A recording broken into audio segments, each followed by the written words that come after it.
Hello inflatable fans, I hope you're all well. Over there, that's the bag that I took with me on my little sea kayaking trip. I'm going to show you what I took with me, just in case you're interested. Let's get it out. Alright, so that's everything out of the bag. Now as you can see, I took the Aquaglide Expedition 85 Packraft with me. Can you see here all the white stuff? That's salt. The reason why I've partially inflated this today is because I'm going to be giving it a clean down to get rid of all the salt to avoid corrosion. So that's the boat that I took with me. Chucked everything in the Mountain Warehouse 90-litre bag. You've seen that before. Really like that cracking bag, especially because you can use it as a hold-all and as a rucksack.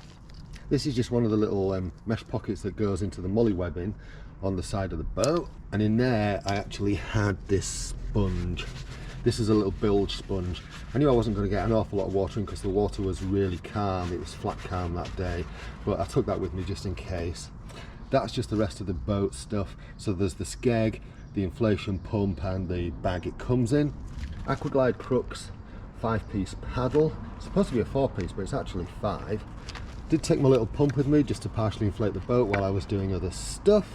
Took a few lashes and a mooring line just in case I needed to have something to grab hold of. Didn't really need to take those this time because I left everything in the car. Hat, towel to dry the boat with. I was in my shorty wetsuit, and that's my changing robe / towel. And I took the Agug life vest this time, the inflatable one. The reason I used this one was because I was using a chest cam, and having it mounted here, it was easy to inflate the air behind it and put some air into this, whereas if I'd used the foam one, I think I'd have struggled with the mount. In the bag I did also have the Spinlock Alto belt pack. I haven't used that yet, but I am planning on using it, testing it and seeing how it works. Also had my usual Fuzzpig bum bag with my shades case, phone case, and just a little safety knife. As I say, things I probably wouldn't have taken, in hindsight, would have been the lashes. And that's about it really. Anything you think you should have taken? Anyway, let me know in the comments. Just a short video just in case you're interested in what I took on that sea packrafting trip.